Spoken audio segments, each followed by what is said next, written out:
Mga lolo at lola, kung hindi ninyo mapanood ang video na ito ngayon bago mag-Mayo 15 at Mayo 17 ng taong 2026, maaari kayong mawalan ng libu-libong piso na nararapat lamang sa inyo. Ngayong linggo, ang SSS at GSIS ay maglalabas ng isa sa pinakamalaking pension release ng taon, handang 6,500 bawat buwan kasama ang mga nakatagong benepisyo na hindi alam ng karamihan sa mga pensioner. Huwag kayong umalis. Ang susunod na ilang minuto ng video na ito ay maaaring magbago ng inyong buhay pananalapi magpakailanman. Mga lolo at lola, mga tatay at nanay, at lahat ng ating mahal na mga senior citizen sa bawat sulok ng Pilipinas. Nandito tayo ngayon para sa isa sa mga pinakaimportanteng video na aming inilabas ngayong Mayo taong 2026. Kung ikaw ay isang SSS o GSIS pensioner, o kung ikaw ay may mahal sa buhay na kasalukuyang tumatanggap ng pensyon, pakinggan ninyo ang bawat salitang lalabas sa video na ito ng buong puso at buong atensyon.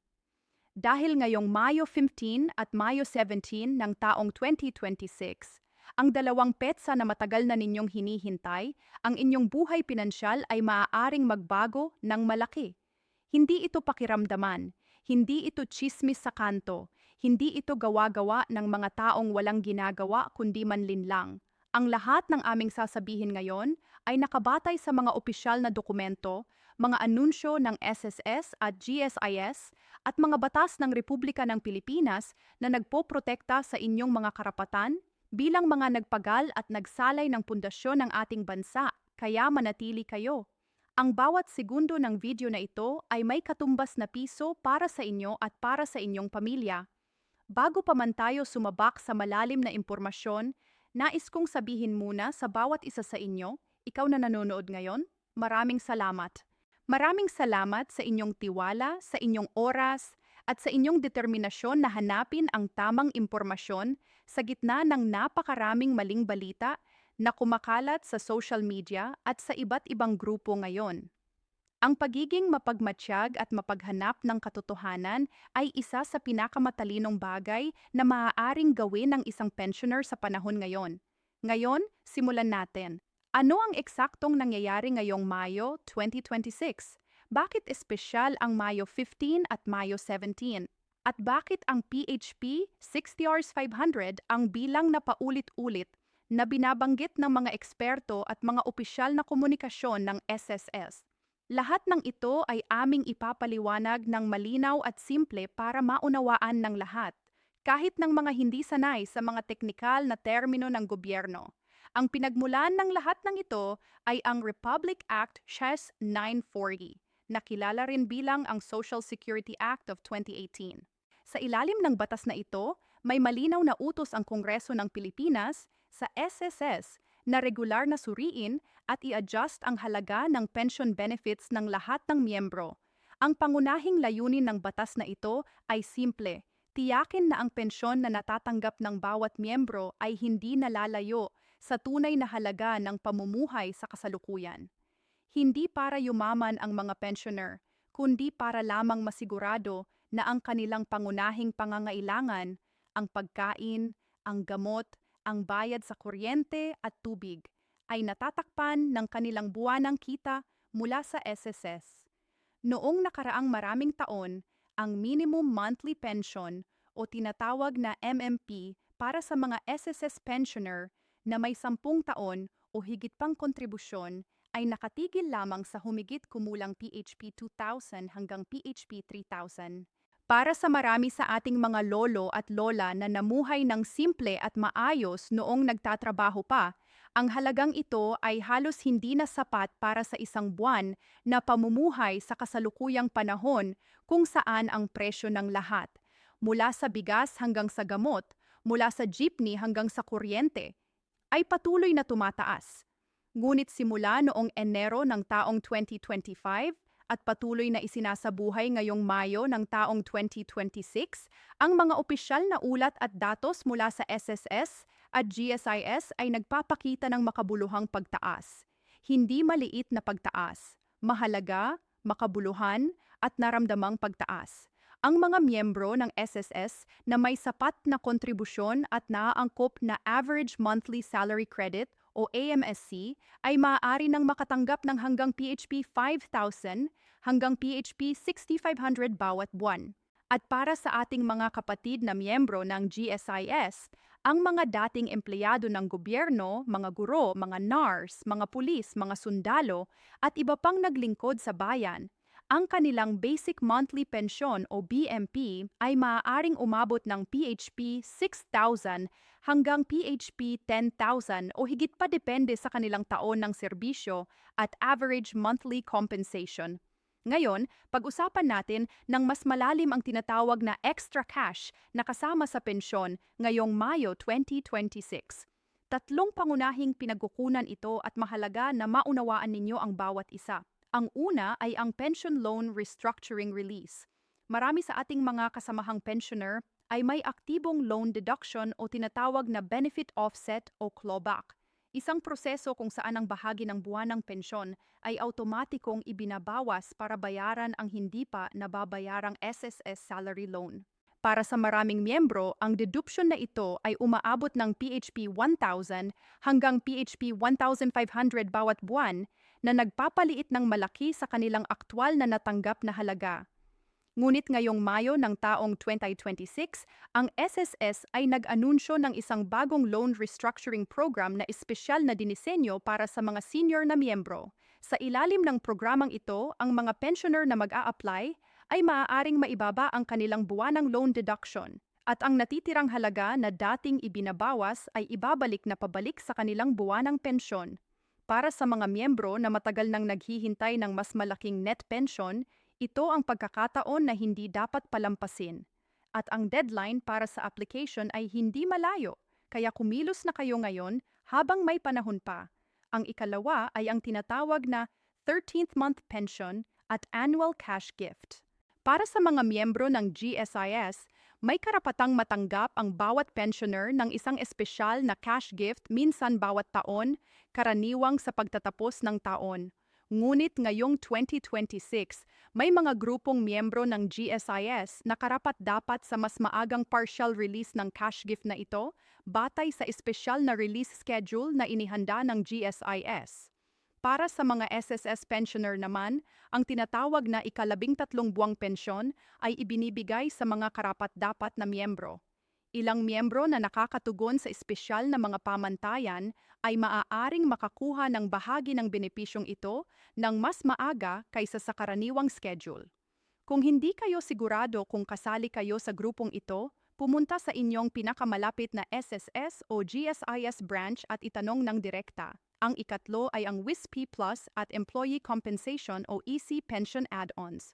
Ang Workers Investment and Savings Program Plus o tinatawag na WISP Plus ay isang espesyal na programa ng SSS na nagbibigay ng karagdagang dividend credits sa mga miyembro na naka-enroll.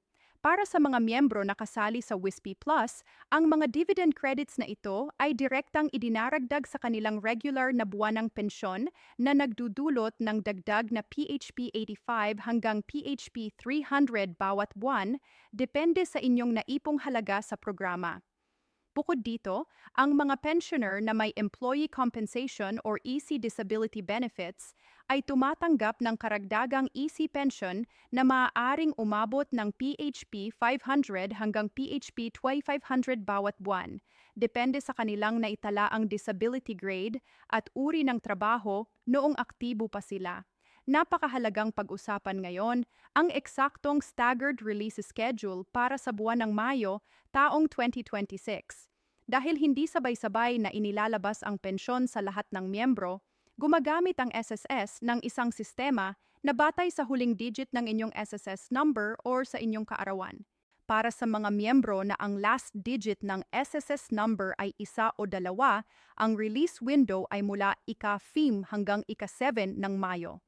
Para sa last digit na 3 at 4, ang window ay Mayo 9 hanggang 13.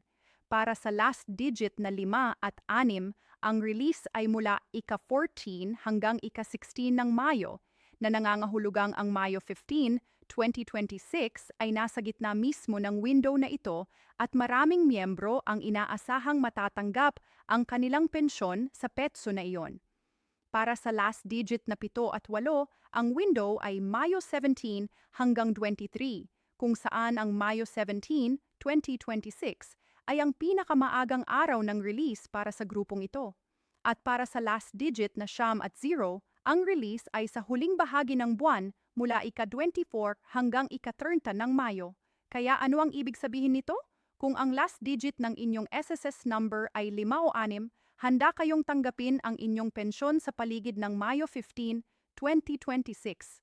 At kung ang last digit ninyo ay 7 o 8, ang Mayo 17, 2026 ang inyong pinakamaagang araw ng release. Dapat kayong magsimulang bantayan ang inyong bank account o e-wallet mula sa mga petsang iyon. Para sa ating mga GSIS pensioner, ang proseso ay bahagyang naiiba.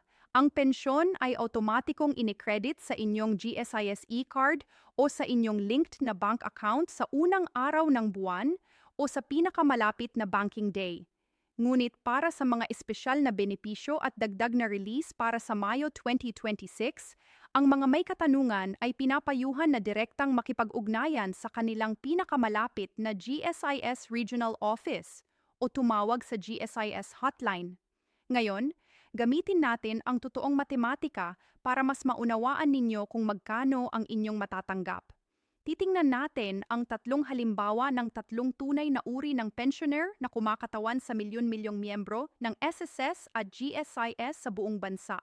Ang unang kwento ay si Lola Nena mula Bulacan, 66 na taong gulang, nagretiro sa isang pabrika pagkatapos ng 22 taon ng tapat na pagbabayad ng kontribusyon sa SSS. Ang kanyang average monthly salary credit o AMSC noong nagretiro siya ay PHP 12,000. Gamit ang SSS pension formula, PHP 300, dagdag ng 20% ng AMSC, dagdag pa ng 2% ng AMSC para sa bawat taon ng serbisyo na lampas sa 10 taon, ang kalkulasyon para kay Lola Nena ay ganito. PHP 300 dagdag ng PHP 2,400 dagdag ng PHP 2,880 para sa 12 karagdagang taon ng kontribusyon ay katumbas ng PHP 5,580 bawat buwan. Dahil naka-enroll din si Lola Nena sa WISP Plus, may karagdagang PHP 185.50 na dividend credit sa bawat buwan. Ang total na matatanggap ni Lola Nena ngayong Mayo 15, 2026 ay PHP 5,565.50, malapit na sa PHP 6,500 at patuloy na tumataas habang lumalaki ang kanyang WISP Plus Fund. Ang ikalawang kwento ay si Tatay Erning mula Cebu, 71 taong gulang, dating driver ng pampublikong sasakyan na nagbayad ng SSS contributions ng 15 taon. Ang kanyang AMSC ay PHP 8,000. Batay sa formula, ang kanyang pensyon ay PHP 300 dagdag PHP 1,600 dagdag PHP 800 para sa 5 karagdagang taon ng kontribusyon, kabuuang PHP 2,700 bawat buwan. Ngunit si Tatay Erning ay may natitirang SSS salary loan na hindi pa nababayaran at ang SSS ay nagtatapat ng PHP 1,200 bawat buwan bilang loan deduction. Ang net na natanggap niya dati ay PHP 1,500 lamang. Napakaliit para sa isang matanda. Ngunit dahil sa bagong loan restructuring program ngayong Mayo 2026, nag-apply si Tatay Erning at ang kanyang buwanang deduction ay ibinaba sa PHP 500 lamang. Ang bagong net pension niya ay PHP 2,200 bawat buwan. Malaking tulong para sa araw-araw na pangangailangan. At kapag nabayaran na ang buong loan sa loob ng humigit kumulang 2 taon, matatanggap na niya ang buong PHP 2,700 nang walang anumang bawas. Ang ikatlong kwento ay si Lolo Carding, 67 taong gulang, nagretiro bilang public school teacher pagkatapos ng 30 taon ng buong pusong serbisyo sa gobyerno ng Pilipinas. Ang kanyang average monthly compensation o AMC ay PHP 30,000. Ang GSIS Basic Monthly Pension Formula ay 2.5% ng AMC multiplied sa bilang ng taon ng serbisyo. Para kay Lolo Carding, 2.5% ng PHP 30,000 multiplied sa 30 taon ay katumbas ng PHP 22,500 bawat buwan. Ngunit ang aktwal na natatanggap niya, kasama ang easy pensyon at iba pang benepisyo, ay nagpapanatili sa kanya ng maayos at may dignidad na pamumuhay. Si Lolo Carding ay patunay na ang isang buong buhay na paglilingkod sa bayan ay may katumbas na gantimpala na hindi pwedeng basta-basta bawiin. Ngayon, napakahalaga ng susunod na bahagi ng video na ito. Pag-usapan natin ang mga bagay na kailangan ninyong bantayan at protektahan, lalo na ngayong Mayo 15 at Mayo 17 ng taong 2026 ay malapit na. 26 ay ang una at pinakamahalaga ay ang Annual Confirmation of Pensioners or tinatawag na ACOP. Ito ay isang mandatory na proseso na dapat makumpleto ng bawat pensioner ng isang beses sa isang taon para kumpirmahin ng SSS o GSIS na kayo ay buhay pa at nananatiling karapat-dapat sa inyong pensyon. Pakinggan ninyo ng mabuti.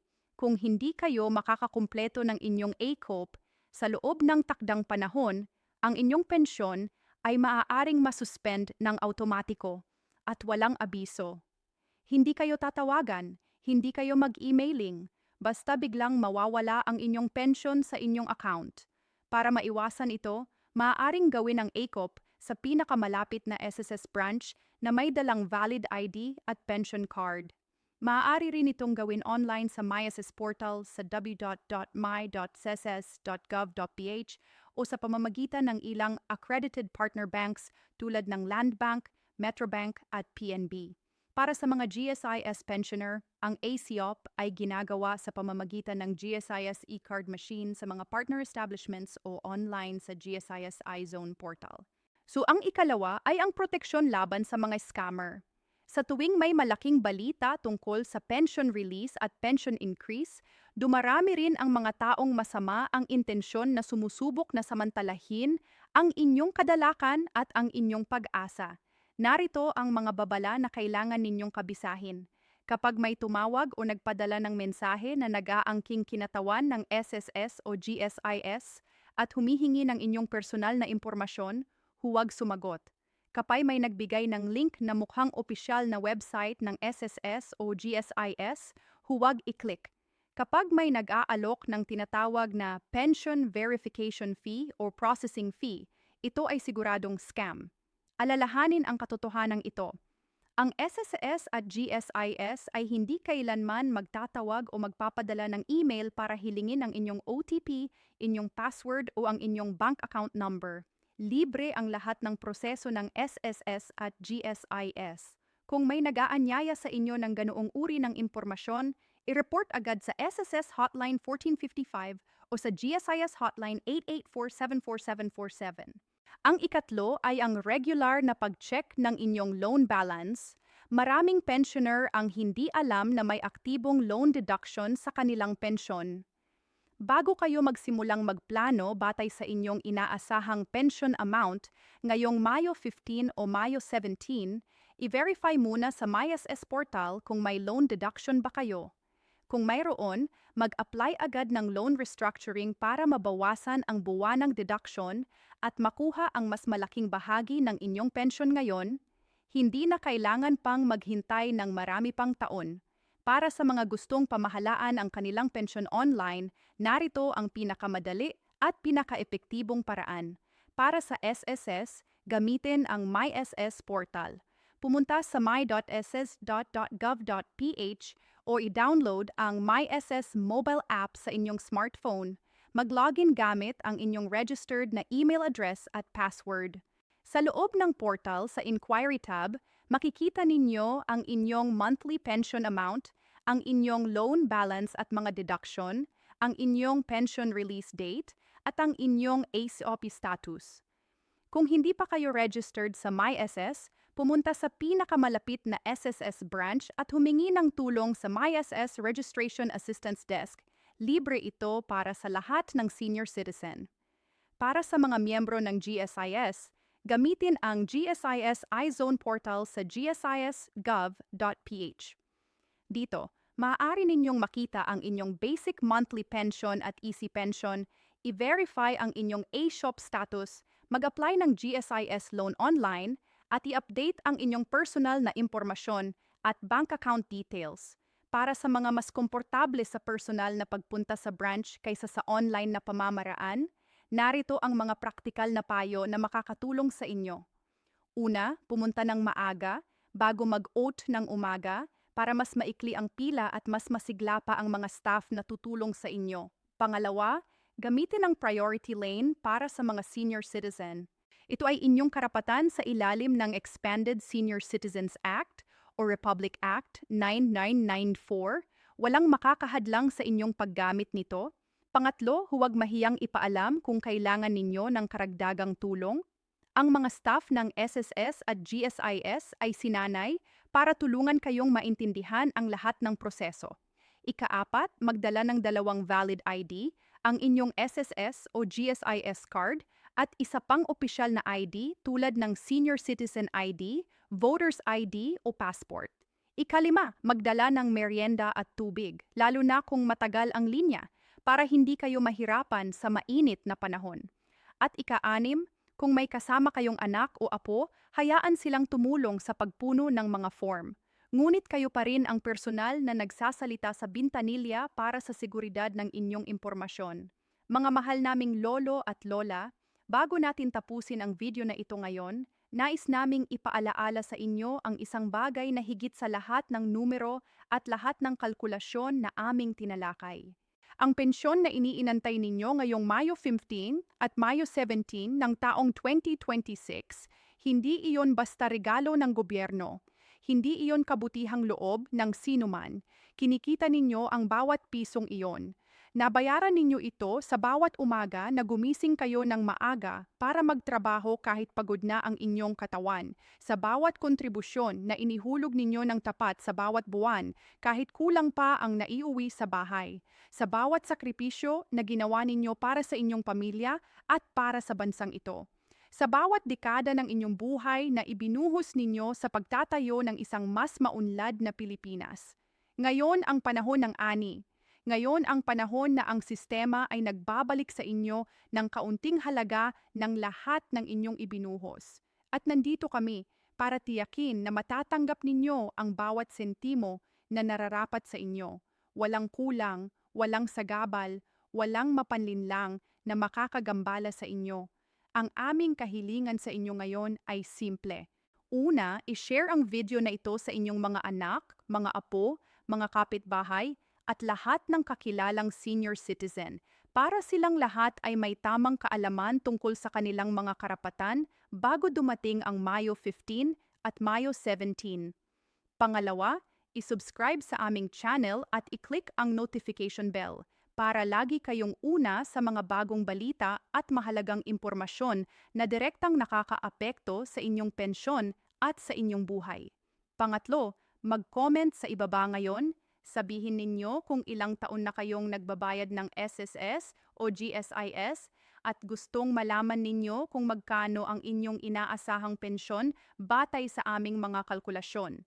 Sama-sama nating sagutin ang bawat tanong at tutulong tayo sa isa't isa tulad ng dapat na sa isang tunay na komunidad. Mahal namin kayo, mga lolo at lola. Mahal namin kayo, mga tatay at nanay. Ingatan ninyo ang inyong kalusugan, ang inyong pamilya, at ang inyong pensyon. Huwag hayaang masayang ang kahit isang sentimo dahil sa kakulangan ng tamang impormasyon. Kayo ang mga bayani ng pamilyang Pilipino. Kayo ang mga haligi ng ating lipunan. At kami ay narito, araw-araw, para tiyakin na alam ninyo ang inyong mga karapatan at ang lahat ng benepisyong nararapat sa inyo. Hanggang sa muli, at nawa ang bawat araw mula ngayon ay puno ng pagpapala, kalusugan at kasaganaan para sa bawat isa sa inyo.